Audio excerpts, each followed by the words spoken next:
The full spectrum, asymmetric war on free speech. Now you know, Russia News Now. This will be the most important interview to view in your lifetime unless you don't understand technocracy.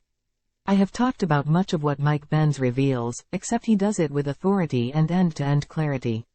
Now you know why I declared war on technocracy in 2015. Please listen to the whole thing. We have been warned. These enemies include technocrats in our own federal government, the US military, big tech, the United Nations, the World Economic Council, and countless NGOs. Get ready to fight, with all your strength, with all your resources. Can you feel the suffocation of oppression closing in? Do you see the disintegration of our American economic and political system, our culture, and even the outright attacks on our Judeo-Christian values? Do you hear the cry of the middle class as it sinks into oblivion? What's happening is not just bad luck, unfortunate circumstances, isolated events, stupidity, or common corruption. The fact is, America is being methodically and purposely conquered by an unseen enemy. Our shields are down. Our people are asleep. Our weapons are almost non-existent. The war has been waged in stealth, so the enemy has not yet been identified, until now.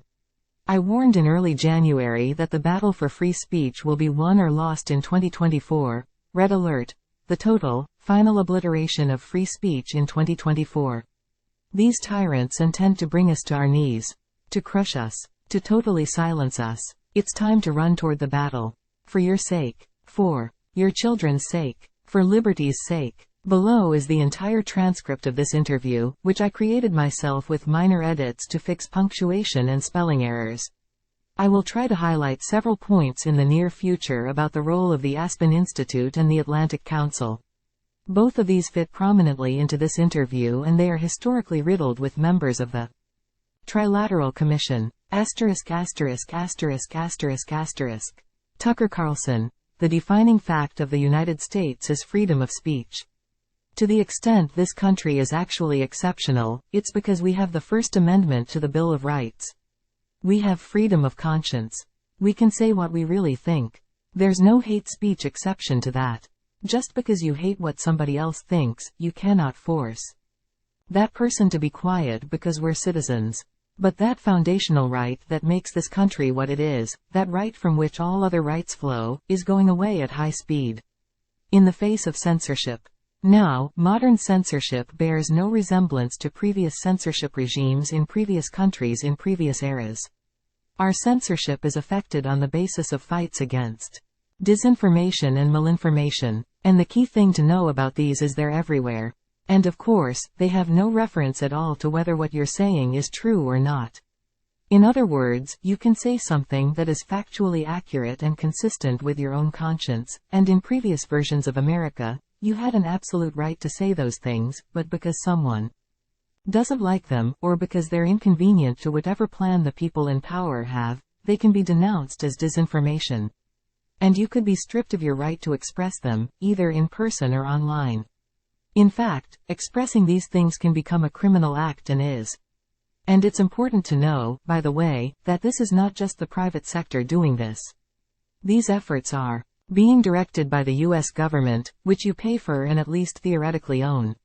It's your government, but they're stripping your rights at very high speed. Most people understand this intuitively, but they don't know how it happens. How does censorship happen? What are the mechanics of it? Mike Benz is, we can say with some confidence, the expert in the world. Mike Benz had the cyber portfolio at the State Department. He's now Executive Director of Foundation for Freedom Online. And we're going to have a conversation with him about a very specific kind of censorship.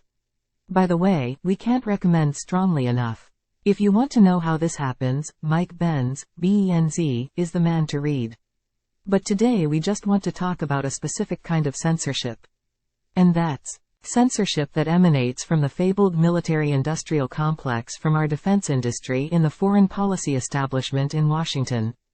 That's significant now because we're on the cusp of a global war, and so you can expect censorship to increase dramatically. And so with that, here is Mike Benz, Executive Director of Foundation for Freedom Online.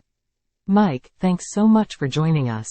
And I just can't overstate to our audience how exhaustive and comprehensive your knowledge is. on this topic. It's almost unbelievable. And so if you could just walk us through how the foreign policy establishment and defense contractors and DoD and just the whole cluster, the constellation of defense-related publicly funded institutions strip from us our freedom of speech. Mike Benz. Sure. One of the easiest ways to actually start the story is really with the story of the Internet. Freedom, and it switched from Internet freedom to Internet censorship because free speech on the Internet was an instrument of statecraft almost from the outset of the privatization of the Internet in 1991. We quickly discovered through the efforts of the Defense Department, the State Department, and our intelligence services that people were using the Internet to congregate on blogs and forums. And free speech was championed more than anybody by the Pentagon. The State Department and our sort of CIA cut out NGO blob architecture as a way to support dissident groups around the world in order to help them overthrow authoritarian governments as they were built. Essentially, the Internet and free speech allowed regime change operations to be able to facilitate foreign policy establishments. State Department agenda. Google is a great example of this. Google began as a DARPA grant by Larry Page and Sergey Brin when they were Stanford PhDs, and they got their funding as part of a joint CIA-NSA program to chart how birds of a feather flock together, online through search engine aggregation. And then 1 year later, they launched Google and then became a military contractor quickly thereafter. They got Google Maps by purchasing a CIA satellite software, essentially, and the ability to track and use free speech on the Internet is a way to circumvent state control over media.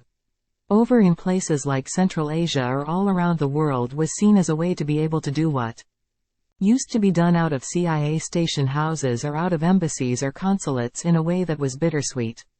Totally turbocharged. And all of the Internet free speech technology was initially created by our national security state. VPNs, virtual private networks to hide your IP address. Tor, the dark web to be able to buy and sell goods anonymously. End-to-end encrypted chats. All these things were created initially as DARPA projects or as joint CIA-NSA projects to be able to help intelligence-backed groups to overthrow governments that were causing a problem to the Clinton administration or the Bush administration, or the Obama administration. And this plan worked magically from about 1991 until about 2014 when there began to be an about-face on Internet freedom and its utility. Now, the high watermark of the sort of Internet free speech moment was the Arab Spring in 2011, 2012 when you had this. One by one, all of the adversary governments of the Obama administration, Egypt and Tunisia, all began to be toppled in Facebook revolutions and Twitter revolutions.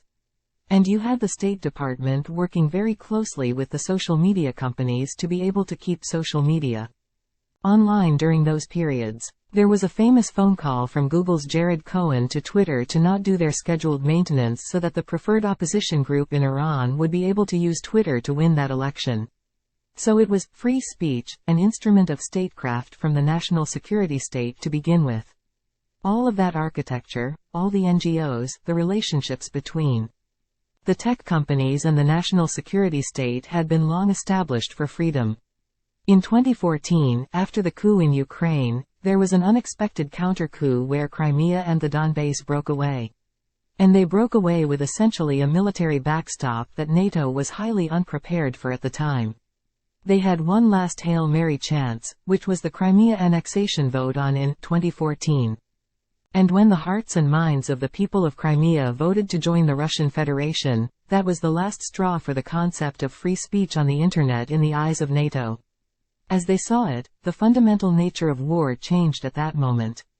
And NATO at that point declared something that they first called the Gerasimov Doctrine, which is named after this Russian military. A general, who they claimed made a speech that the fundamental nature of war has changed. You don't need to win military skirmishes to take over Central and Eastern Europe. All you need to do is control the media and the social media ecosystem because that's what controls elections. And if you simply get the right administration into power, they control the military. So, it's infinitely cheaper than conducting a military war to simply conduct an organized political influence operation over social media and legacy media. An industry had been created that spanned the Pentagon, the British Ministry of Defence, and Brussels into an organized political warfare outfit, essentially infrastructure that was created initially stationed in Germany and in Central and Eastern Europe to create psychological buffer zones, basically to create the ability to have the military work with the social media companies to censor Russian propaganda or to censor domestic right-wing populist groups in Europe who were rising in political power at the time because of the migrant crisis. So you had the systematic targeting by our State Department, by our IC, by the Pentagon of groups like Germany's AfD, the alternative for Deutschland there, and for groups in Estonia, Latvia, and Lithuania. Now, when Brexit happened in 2016, it was this crisis moment where suddenly they didn't have to worry just about Central and Eastern Europe anymore. It was coming westward, this idea of Russian control over hearts and minds.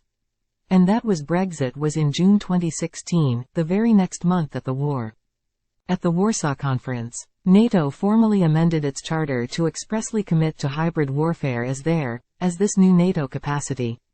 So they went from basically 70 years of tanks to this explicit capacity building for censoring tweets if they were deemed to be Russian proxies, and again, it's not just Russian propaganda. These were now Brexit groups or groups like Matteo Salvini in Italy or in Greece, or in Germany, or in Spain with the Vox Party. And now at the time, NATO was publishing white papers saying that the biggest threat NATO faces is not actually a military invasion from Russia. It's losing domestic elections across Europe. To all these right-wing populist groups who, because they were mostly working-class movements, were campaigning on cheap Russian energy. At a time when the US was pressuring this energy diversification policy. And they made the argument after Brexit, now the entire rules-based international order would collapse unless the military took control over the media, because Brexit would give rise to Frexit in France with Marine Le Pen, just Brexit in Spain with a Vox Party, to Italy, Exit in Italy, to Grexit in Germany, to Grexit in Greece. The EU would come apart, so NATO would be killed without a single bullet being fired. And then not only that, now that NATO's gone, now there's no enforcement arm for the International Monetary Fund, the IMF, or the World Bank. So now, the financial stakeholders who depend on the battering ram of the national security state would basically be helpless against governments around the world. From their perspective, if the military did not begin to censor the internet, all of the democratic institutions and infrastructure that gave rise to the modern world after World War II would collapse. So you can imagine the reaction 5 months later, Donald's 2016 election. Tucker Carlson. So you just told a remarkable story that I've never heard anybody explain as lucidly and crisply as you just did. But did anyone at NATO or anyone at the State Department pause for a moment and say, wait a second, we've just identified our new enemy as democracy within our own countries? I think that's what you're saying. They feared that the people, the citizens of their own countries, would get their way, and they went to war against that. Mike Benz. Yes. Now, there's a rich history of this dating back to the Cold War. The Cold War in Europe was essentially similar, a similar struggle for hearts and minds of people, especially in Central and Eastern Europe in these sort of Soviet buffer zones.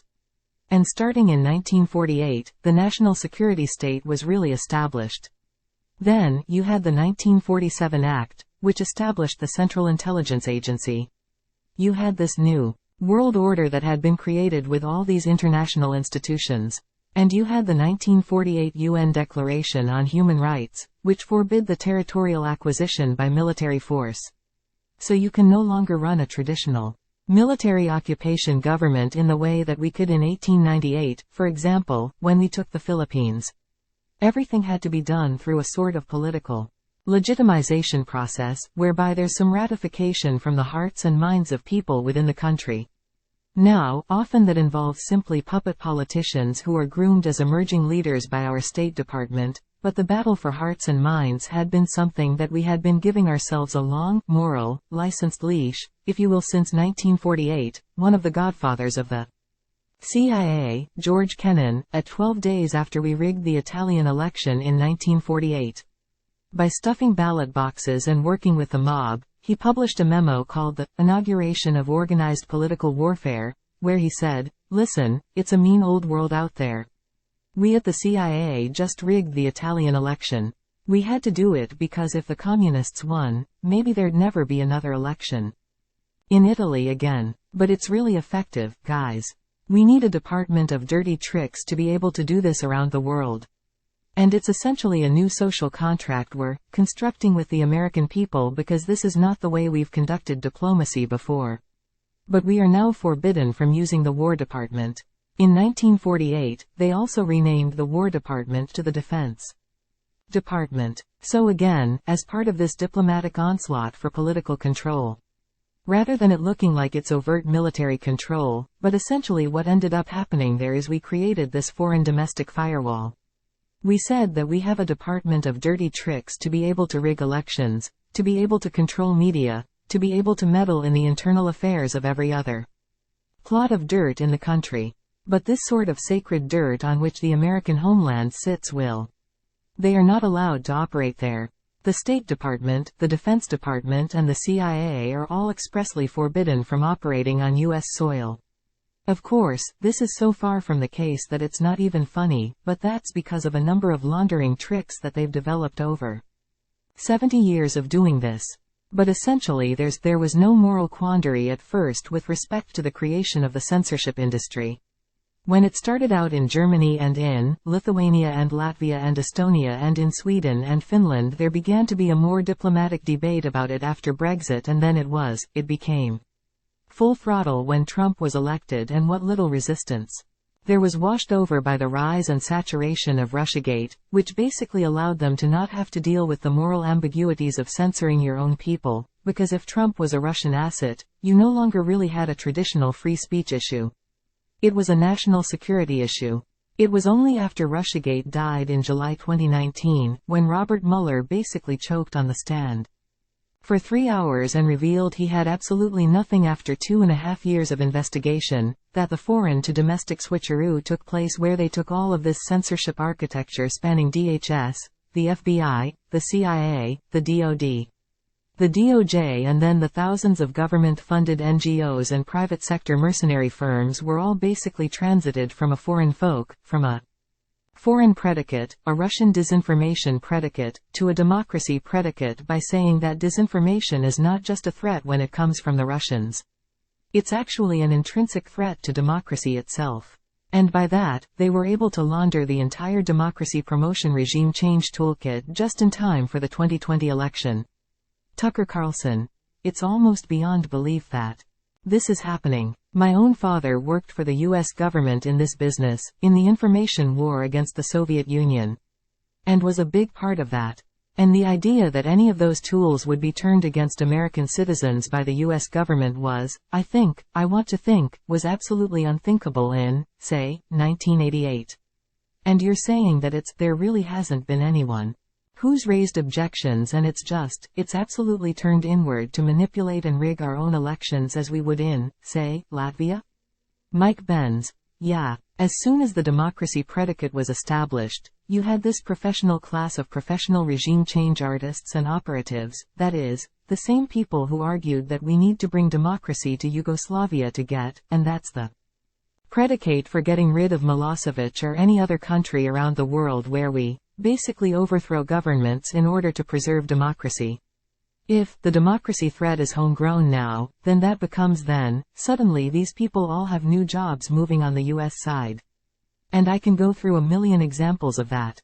But one thing on what you just mentioned, which is that, from their perspective, they just weren't ready for the internet. 2016 was really the first time that social media had reached such maturity that it began to eclipse legacy media. This was a long time coming. I think folks saw this building from 2006 through 2016. Internet 1.0 didn't even have social media from 1991. In 2004, there was no social media at all. Facebook came out 2005, Twitter, 2006. YouTube, 2007, the smartphone. And in that initial period of social media, nobody was getting subscribership at the level where they actually competed with legacy news media. But over the course of being so initially, even these dissonant voices within the US, even though they may have been loud in moments, they never reached 30 million followers.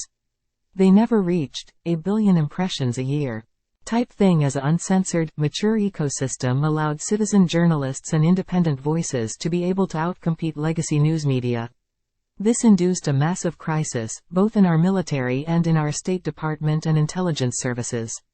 I give a great example of this in 2019 at a meeting of the German Marshall Fund, which is an institution that goes back to the US. Basically, I don't want to say bribe, but essentially the soft power, economic soft power projection in Europe as part of the reconstruction of European governments after World War II to be able to essentially pay them with Marshall Fund dollars.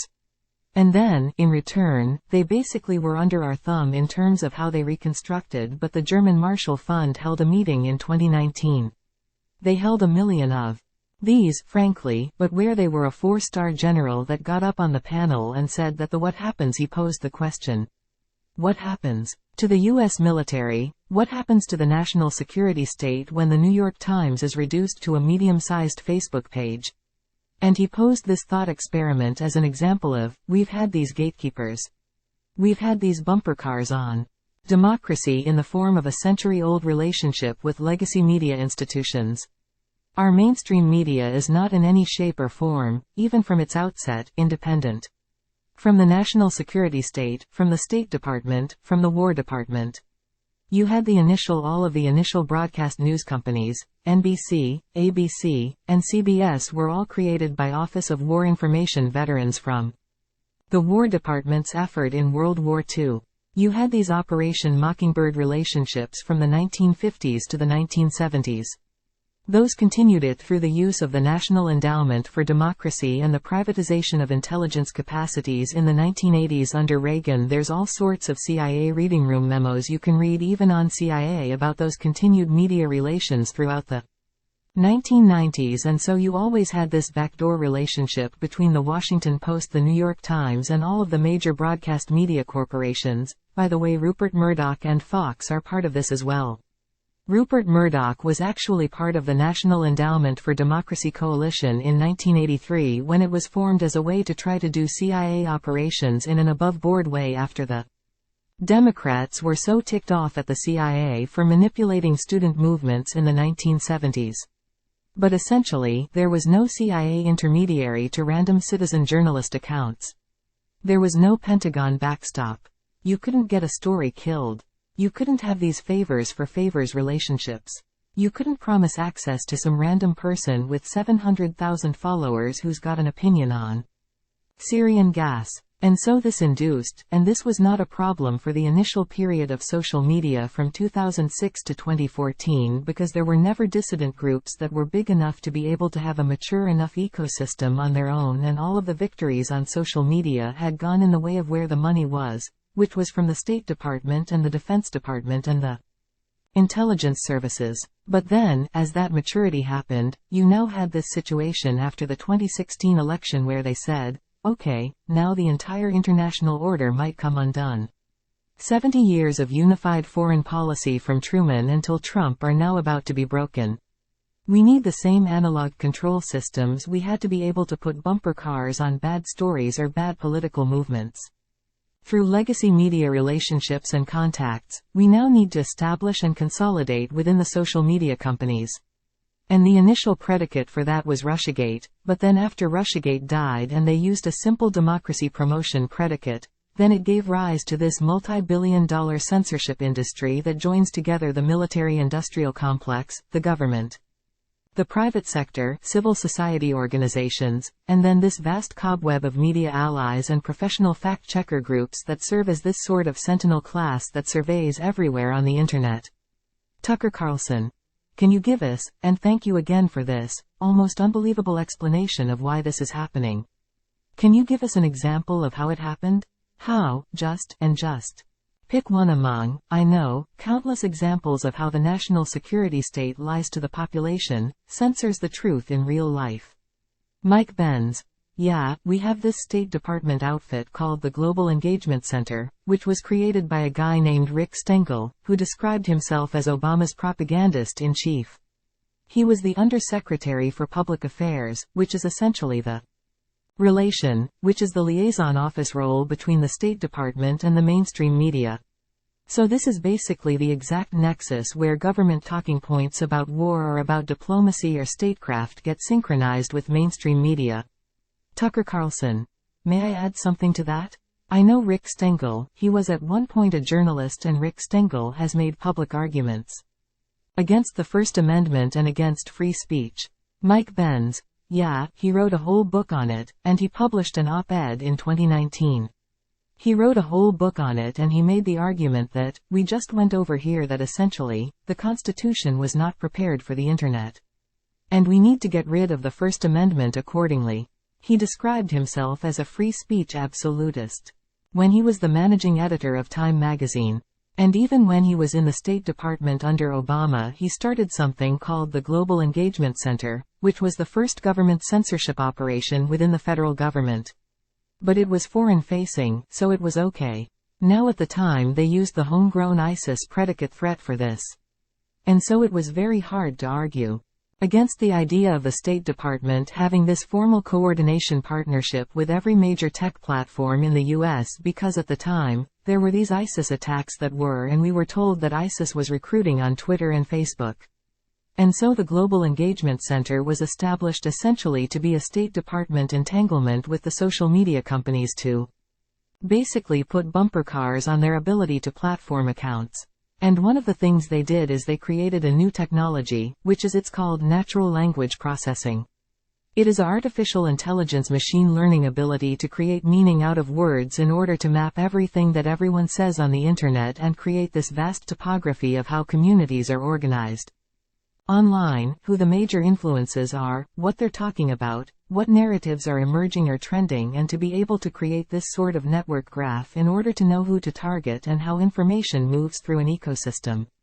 And so they began plotting the language, the prefixes, the suffixes, the popular terms, the slogans that ISIS folks were talking about on Twitter when Trump won the election in 2016. Everyone who worked at the State Department was expecting these promotions to the White House National Security Council under Hillary Clinton, who I should remind viewers was also Secretary of State under Obama, actually ran the State Department. But these folks were all expecting promotions on November 8, 2016, and were unceremoniously put out of jobs by a guy who was a 20-to-1 underdog, according to the New York Times the day of the election. And when that happened, these State Department folks took their special set of skills coercing governments to credit for sanctions, and the State Department led the effort to sanction Russia over the Crimea annexation in 2014. These State Department diplomats did an international roadshow to pressure European governments to pass censorship laws to censor the right-wing populist groups in Europe. And as a boomerang impact to censor populist groups who are affiliated in the US. So you had folks who went from the State Department directly, for example, to the Atlantic Council, which is this major facilitator between government to government censorship. The Atlantic Council is a group that was one of Biden's biggest political backers. They billed themselves as NATO's think tank. So they represent the political census of NATO. And in many respects, when NATO has civil society actions that they want to be coordinated to synchronize with military action in a region, the Atlantic Council essentially is deployed to consensus build and make that political action happen within a region of interest to NATO. Now, the Atlantic Council has 7 CIA directors on its board. A lot of people don't even know that 7 CIA directors are still alive, let alone all concentrated on the board of a single organization. That's the heavyweight in the censorship industry. They get annual funding from the Department of Defense, the State Department, and CIA. Cutouts like the National Endowment for Democracy.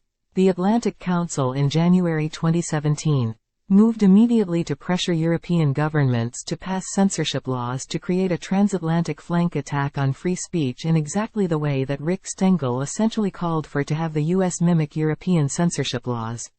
One of the ways they did this was by getting Germany to pass something called NetzDG in August 2017, which was essentially kicked off the era of automated censorship in the US. What happened next required was, unless social media platforms wanted to pay a $54 million fine for each instance of speech, each post left up on their platform for more than 48 hours that had been identified as hate speech, they would be fined basically into bankruptcy when you aggregate 54 million over tens of thousands of posts per day. And the safe haven around that was if they deployed artificial intelligence-based censorship technologies, which had been again created by DARPA to take on ISIS to be able to scan and ban speech automatically. And this gave all these weapons of mass deletion. These are essentially the ability to censor tens of millions of posts with just a few lines of code. And the way this is done is by aggregating. Basically, the field of censorship science fuses together two disparate groups of study, if you will. There's the sort of political and social scientists who are the sort of thought leaders of what should be censored. And then there are the sort of quants, if you will. These are the programmers, the computational data scientists. Computational linguistics, every university. There's over 60 universities now who get federal government grants to do this censorship, the censorship work and the censorship preparation work, where what they do is they create these code books of the language that people use the same way they did for ISIS. They did this, for example, with COVID. They created these COVID lexicons of what dissident groups were saying about mandates, about masks, about vaccines, about high-profile individuals like Tony Fauci or Peter Daszak or any of these others, protected VIPs and individuals whose reputations had to be protected online, and they created these codebooks. They broke things down into narratives. The Atlanta Council, for example, was a part of this government-funded consortium, something called the Virality Project, which mapped 66 different narratives that dissidents were talking about around COVID, everything from COVID origins to vaccine efficacy, and then they broke down these 66 claims into all the different factual subclaims. And then they plugged these into these essentially machine learning models, to be able to have a constant world heat map of what everybody was saying about COVID. And whenever something started to trend that was bad for what the Pentagon wanted, or was bad for what Tony Fauci wanted, they were able to take down tens of millions of posts. They did this in the 2020 election with mail-in ballots. Tucker Carlson. It was the same. Wait, let me ask you. I'm sorry to have to, there's so much here, and it's so shocking. So you're saying the Pentagon, our Pentagon, the U.S. Department of Defense, censored Americans during the 2020 election cycle? Mike Benz. Yes, they did this. They did this through the two most censored events in human history, I would argue, to date. 2020 election and the COVID-19 pandemic, and I'll explain, you know how I arrived there. So, the 2020 election was determined by mail-in ballots, and I'm not weighing into the substance of whether mail-in ballots were or were not a legitimate or safe and reliable form of voting. That's a completely independent topic from my perspective than the censorship issue one, but the censorship of mail-in ballots is really one of the most extraordinary stories in our American history. I would argue what happened was, as you had this plot within the Department of Homeland Security. Now, this gets back to what we were talking about with the State Department's Global Engagement Center. You had this group within the Atlanta Council and the foreign policy establishment, which began arguing in 2017 for the need for a permanent domestic censorship government office to serve as a quarterback for what they call the whole of society, counter misinformation, counter disinformation alliance. That just means censorship, the counter disinfo. But the whole of their whole society model explicitly proposed that, we need every single asset within society to be mobilized in a whole of society effort to stop misinformation online. It was that much of an existential threat to democracy. And so they fixated in 2017 that it had to be centered within the government because only the government would have the clout and the coercive threat powers and the perceived authority to be able to tell the social media companies what to do, to be able to summon an NGA government-funded NGO swarm to create that media surround sound, to be able to arm an AstroTurf army of fact-checkers, and to be able to liaise and connect all these different censorship industry actors into a cohesive unified whole. And the Atlantic Council initially proposed with this blueprint called forward defense. It's not offense. It's forward defense. They initially proposed that running this out of the State Department's Global Engagement Center because they had so many assets there who were so effective at censorship under Rick Stengel's steed under the Obama administration. But they said, oh, we're not going to be able to get away with that because we don't really have a national security predicate. And it's supposed to be foreign-facing. We can't really use that hook unless we have a sort of national security one. Then they contemplated parking it at the CIA. And they said actually, there's two reasons we can't do that. The CIA is foreign-facing. We can't really establish a counterintelligence threat to bring it home domestically. Also, we're going to need essentially tens of thousands of people involved in this operation spanning this whole society model. You can't really run a clandestine operation that way. So they said, okay, what about the FBI? They said the FBI would be great. It's domestic. But the problem is, the FBI is supposed to be the intelligence arm of the Justice Department. And what we're dealing with here are not acts of lawbreaking. It's basically support for Trump. Or if left-wing populists had risen to power like Bernie Sanders or Jeremy Corbyn, I have no doubt they would have done, in the UK, they would have done the same thing to him there. They targeted Jeremy Corbyn and other left-wing, populist NATO-skeptical groups in Europe, but in the US it was all Trump, and essentially what they said is the only other domestic intelligence equity we have in the US besides the FBI is the DHS. So we are going to essentially take the CIA's power to rig and bribe foreign media organizations, which is a power they've had since the day they were born in 1947, and we're going to combine that with the power with the domestic jurisdiction of the FBI by putting it at DHS. So, DHS was basically deputized. It was empowered through this obscure little cybersecurity agency to have the combined powers that the CIA has abroad with the jurisdiction of the FBI at home. And the way they did this, how did a cyber and obscure little cybersecurity agency get this power, was they did a funny little series of switcheroos. So, this little thing called CISA, they didn't call it the Disinformation Governance Board, they didn't call it the Censorship Agency. They gave it an obscure little name that no one would notice called the Cybersecurity and Infrastructure Security Agency, whose founder said, "We just are security, we care about security so much it's in our name twice." Everybody closed their eyes and pretended to that's what it was, but it was created by Act of Congress in 2018 because of the perceived threat that Russia had hacked the 2016 election, had physically hacked it. And so we needed the cybersecurity power to be able to deal with that, and essentially on the heels of a CIA memo on January 6, 2017, and a same-day DHS executive order on January 6, 2017, arguing that Russia had interfered in the 2016 election, and a DHS mandate saying that elections are now critical infrastructure. You had this new power within DHS to say that cybersecurity attacks on elections are now our purview. And then they did two cute things. One, they said cyber. They said dis, and malinformation online are a form of a cybersecurity attack. They are a cyber attack because they are happening online. And they said actually Russian disinformation is what we're actually protecting democracy and elections. We don't need a Russian predicate after Russiagate died. So just like that, you had this cybersecurity agency be able to legally make the argument that your tweets about mail-in ballots, if you undermine public faith and confidence, and then as a legitimate form of voting, was now you are now conducting a cyber attack on U.S. critical infrastructure by articulating misinformation on Twitter, and just like that. Tucker Carlson. So in other words, they see complaining about election fraud as the same as taking down our power grid. Mike Benz.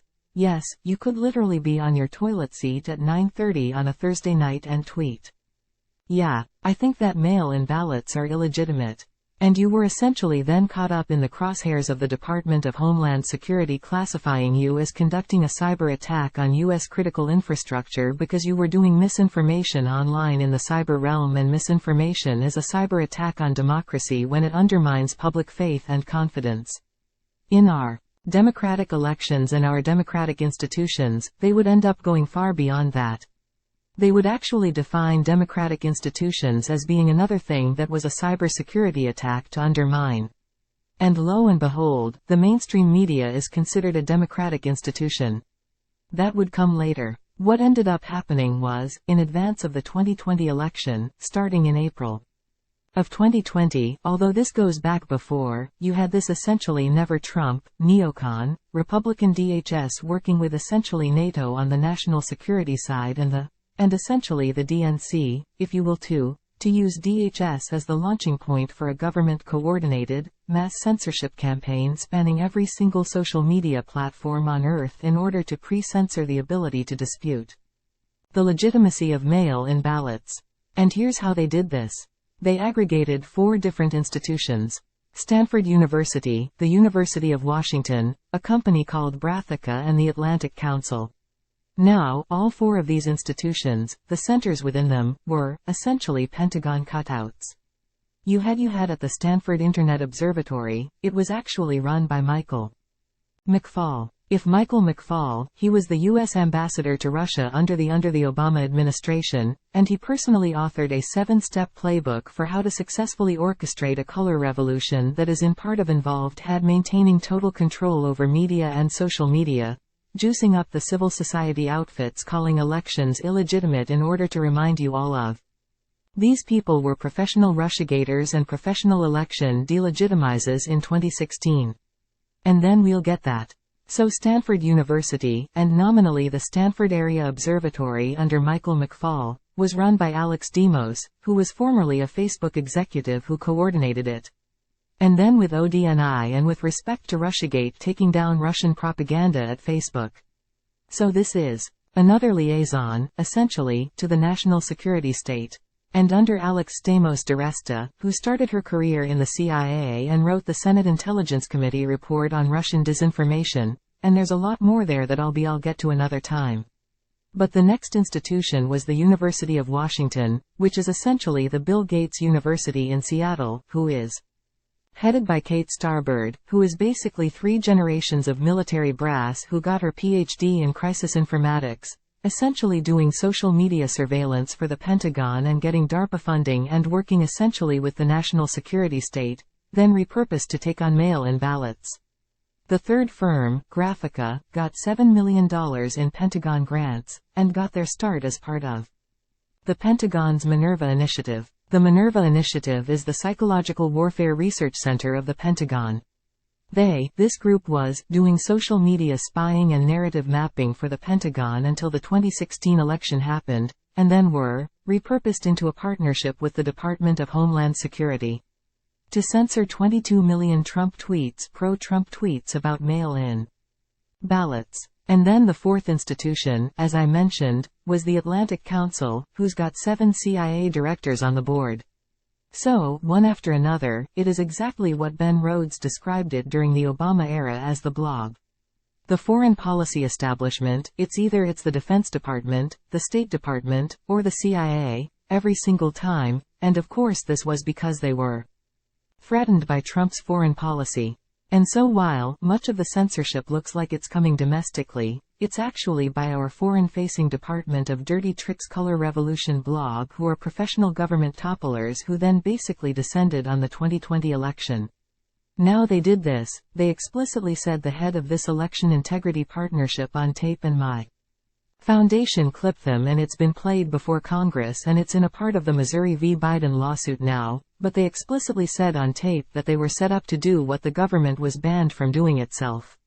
And then, they articulated a multi-step framework in order to coerce all the tech companies to take censorship actions they said on tape the tech companies would not have done but for their pressure, which involved using threats of government force because they were the deputized arm of the government.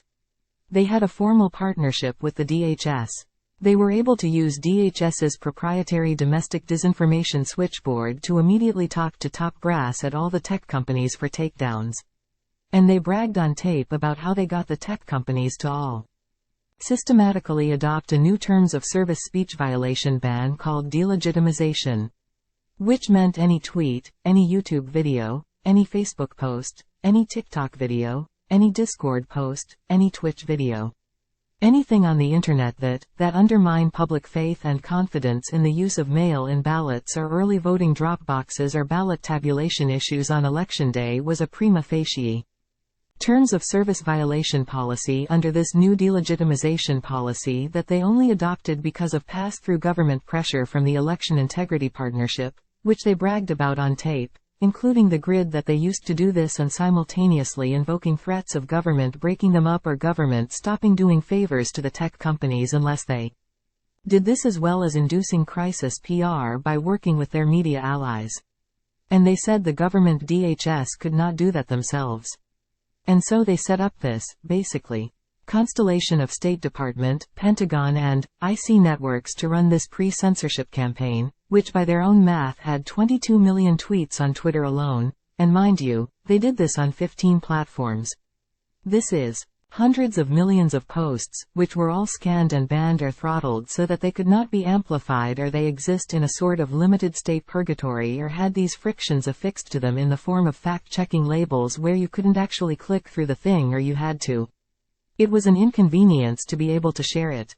Now they did this 7 months before the election because at the time they were worried about the perceived legitimacy of a Biden victory in the case of a so-called red mirage, blue shift event. They knew the only way that Biden would be able to would win mathematically was through the disproportionate Democrat use of mail-in ballots. They knew there would be a crisis because it was going to look extremely weird if Trump looked like he won by 7 states, and then 3 days later it comes out actually the election switch. I mean that would put the election crisis of the Bush-Gore election on a level of steroids that the national security state said the public would not be prepared for. So what we need to do is we need to, in advance, we need to pre-censor the ability to even question legitimacy. This took out. Wait, may I ask you to? Tucker Carlson. Pause right there. So what you're saying is, what you're suggesting is, they knew the outcome of the election 7 months before it was held. Mike Benz. And especially when you combine this with the fact that this is right on the heels of the impeachment. The Pentagon-led CIA-led impeachment. It was Eric Cimarello from the CIA and it was the Vindmans from the Pentagon who led the impeachment of Trump in late 2019 over an alleged phone call around withholding Ukraine aid. This same network, which came straight out of the Pentagon Hybrid Warfare Network military censorship network created after the first Ukraine crisis in 2014, were the lead architects of the Ukraine impeachment in 2019, and then essentially came back on steroids as part of the 2020 election censorship operation. But from their perspective, it certainly looks like the perfect crime. These were the people, DHS, at the time had actually federalized much of the National Election Administration through this January 6, 2017, executive order from outgoing Obama DHS head, Jed Johnson, which essentially wrapped all 50 states up into a formal DHS partnership. So DHS was simultaneously in charge of the administration of the election in many respects, and the censorship of anyone who challenged the administration of the election. This is essentially putting the defendant of a trial as the judge and jury of the trial. Tucker Carlson. You're not describing democracy, you're describing a country in which democracy is impossible. Mike Benz. What I'm essentially describing is military rule. This is what's happened with the rise of the censorship industry, is a total inversion of the idea of democracy itself. Democracy draws its legitimacy from the idea that it is ruled by consent of the people, being ruled. That is, it's not really being ruled by an overlord because the government is actually just a government. Our will expressed by our consent with who we vote for. The whole push after the 2016 election, and after Brexit, and after a couple of other social media-run elections that went the wrong way from what the State Department wanted, like the 2016 Philippines election, was to completely invert everything that we described as being the underpinnings of a democratic society in order to deal with the threat of free speech on the internet. And what they essentially said is, we need to redefine democracy from being about the will of the voters to being about the sanctity of democratic institutions. And who are in the democratic institutions? Oh, it's us. It's the military, it's NATO, it's the IMF and the World Bank.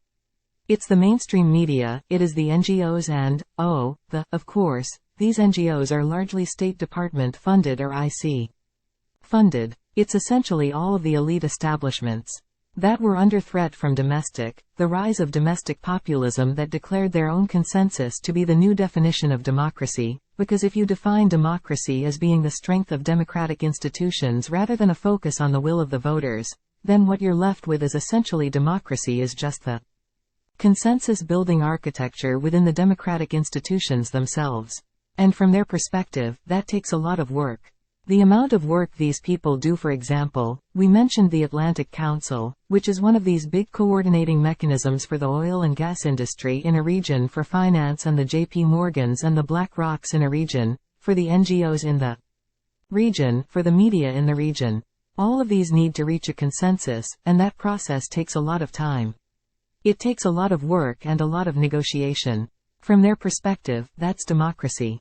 Democracy is getting the NGOs to agree with BlackRock, to agree with the Wall Street Journal, to agree with the community and activist groups who are onboarded with respect to a particular initiative. That is the difficult vote-building process from their perspective. If, at the end of the day, a bunch of populist groups decide that they like a truck driver who's popular on TikTok more than the carefully constructed consensus of the NATO military brass, then, from their perspective, that is now an attack on democracy. And this is what this whole branding effort was. And, of course, democracy, again, has that magic regime change predicate where democracy is our magic watchword to be able to overthrow governments from the ground up in a sort of color revolution style, whole of society effort to topple a democratically elected government from the inside. For example, as we did in Ukraine, Viktor Yanukovych was democratically elected by the Ukrainian people, like him or hate him. I'm not even issuing an opinion there. But the fact is, we color revolution him out of office. We January 6th him out of office. Yes, to be frank, I mean with respect to the you had a State Department funded right sector thugs and $5 billion worth of civil society money pumped into this to overthrow a democratically elected government in the name of democracy, and they took that special set of skills home, and now it's here, perhaps potentially to stay, and this has fundamentally changed the nature of American governance because of the threat of one small voice becoming popular on social media. Tucker Carlson, let me ask you a question. So into that group of institutions that you say now define democracy, the NGOs, foreign policy establishment, etc., you included the mainstream media. Now in 2021, the NSA broke into my private text apps and read them and then leaked them to the New York Times against me. That just happened again to me last week. And I'm wondering how common that is for the intel agencies to work with so-called mainstream media like the New York Times to hurt their opponents. Mike Benz.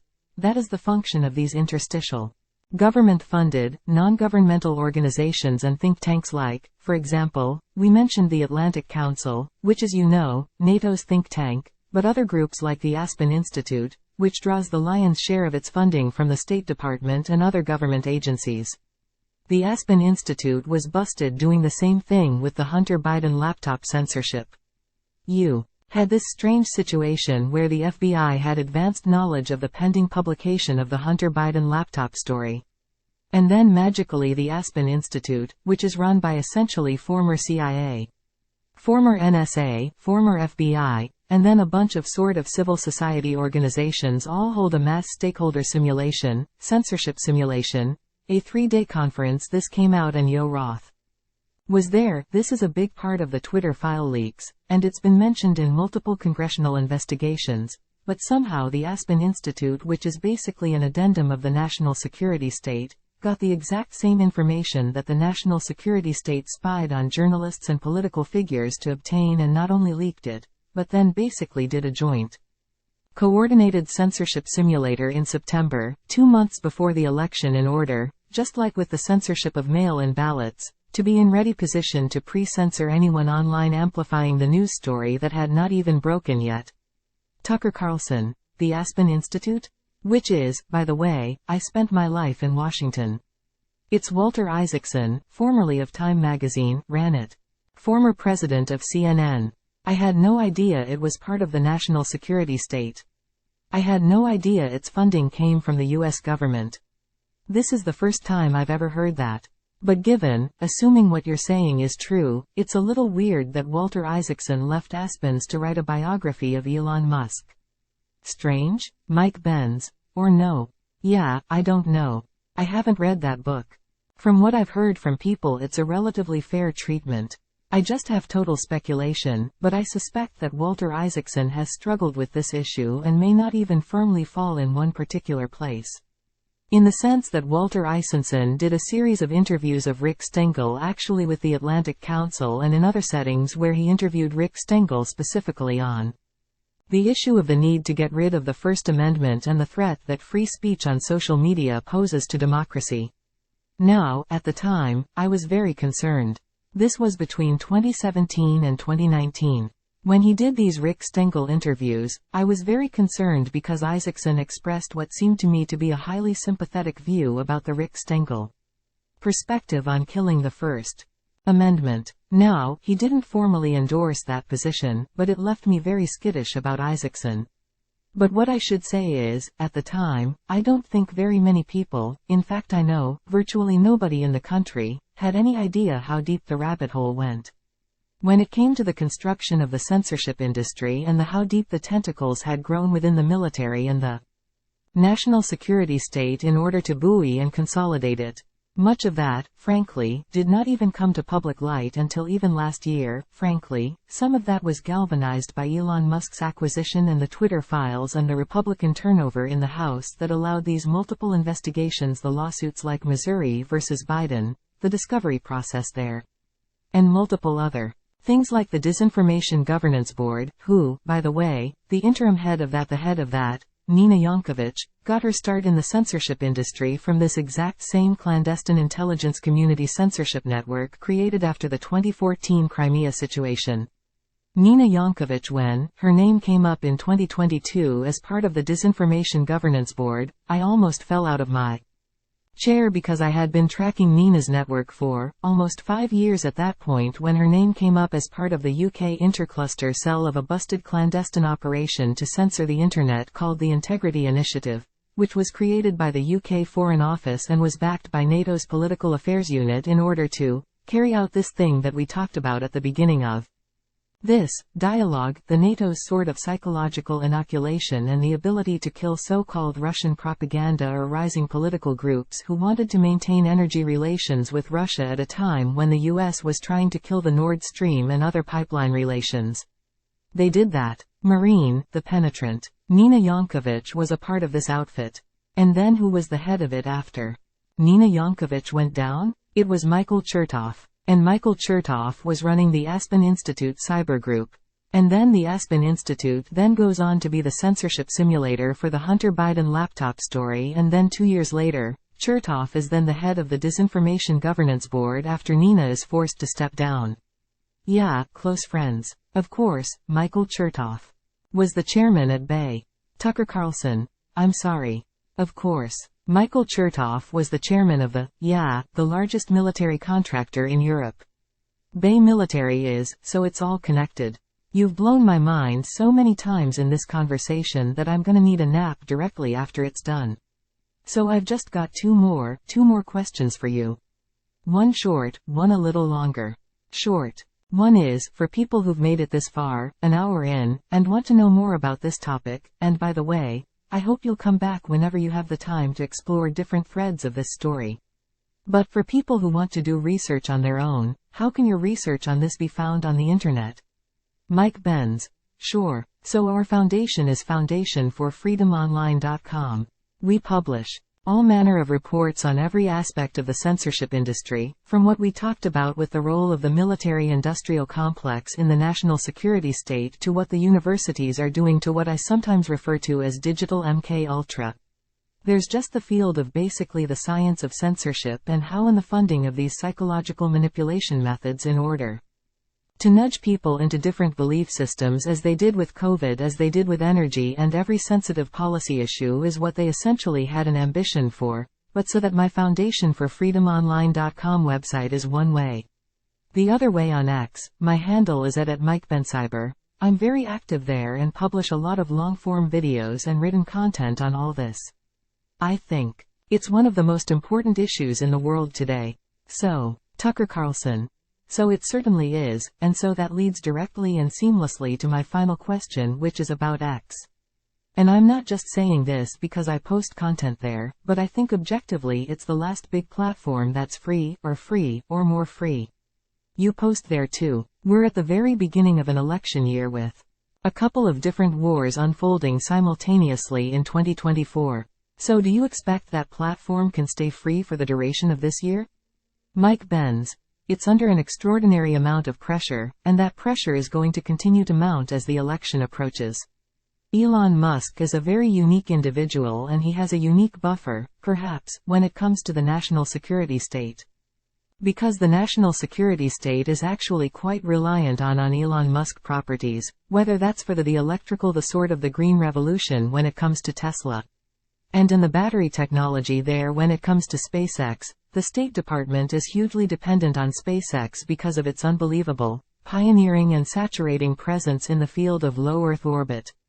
Satellites that are basically how our telecom system runs to things like Starlink. There are dependencies that the national security state has on Elon Musk. I'm not sure he'd have as much room to negotiate if he had become the world's richest man selling, so there's an if the national security state goes too hard on him by invoking something like CFIUS to nationalize some of these properties, I think the shockwave that it would send to the international investor community would be irrecoverable at a time when we're engaging great power competition. So they're trying to induce I think, a sort of corporate regime change through a series of things involving a sort of death by 1,000 paper cuts. I think there's 7 or 8 different Justice Department or SEC or FTC investigations into Elon Musk properties that all started after his acquisition of X. But then what they're trying to do right now is what I call the transatlantic flank attack. We talked in this dialogue about how the censorship industry really got its start when a bunch of State Department exiles who are expecting promotions took their special set of skills in coercing European countries to pass sanctions on themselves, to cut off their own leg to spite themselves in order to pass sanctions on Russia. They ran back that same playbook. With doing a road show for censorship instead for sanctions, we are now witnessing transatlantic flank attack 2.0, if you will, which is because they have lost a lot of their federal government powers to do this same censorship operation they had been doing from 2018 to 2022. In part because the House has totally turned on them, in part because of the media, and in part because of Missouri v. Biden, which won a slam dunk case actually banning government censorship at the trial court and appellate court levels. It is now before the Supreme Court. They've now moved into 2 strategies. One of them is state-level censorship laws. California just passed a new law, which the censorship industry totally drove from start to finish around require.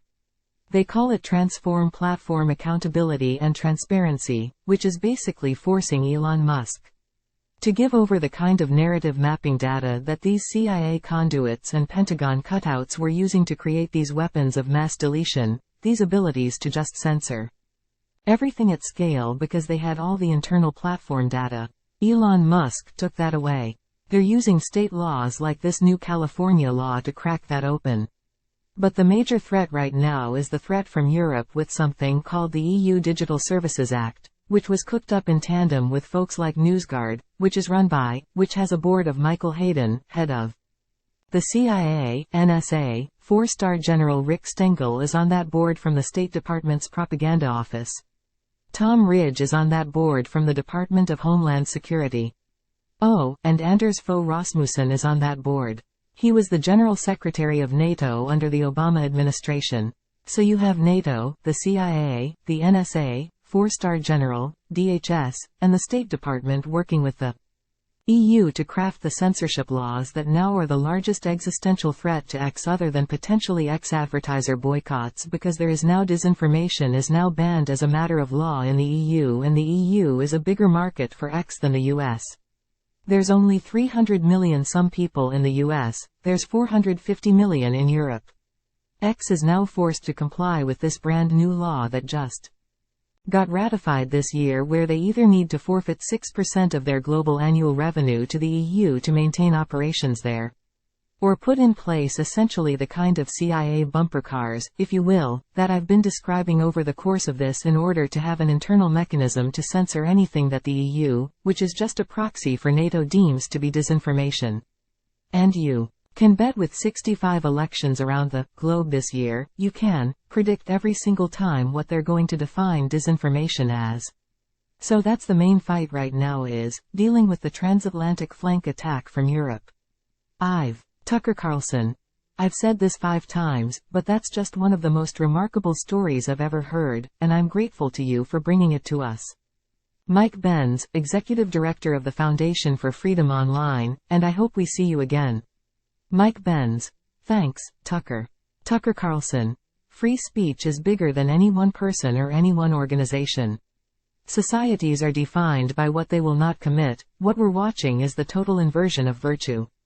Patrick Wood is a leading and critical expert on sustainable development, green economy, Agenda 21, 2030 Agenda and historic technocracy. He is the author of Technocracy Rising, The Trojan Horse of Global Transformation, 2015, and co-author of Trilaterals over Washington, Volumes I and II, 1978 to 1980, with the late Anthony C. Sutton. From https://www.activistpost.com/2024/02/the-full-spectrum-asymmetric-war-on-free-speech-now-u-no.html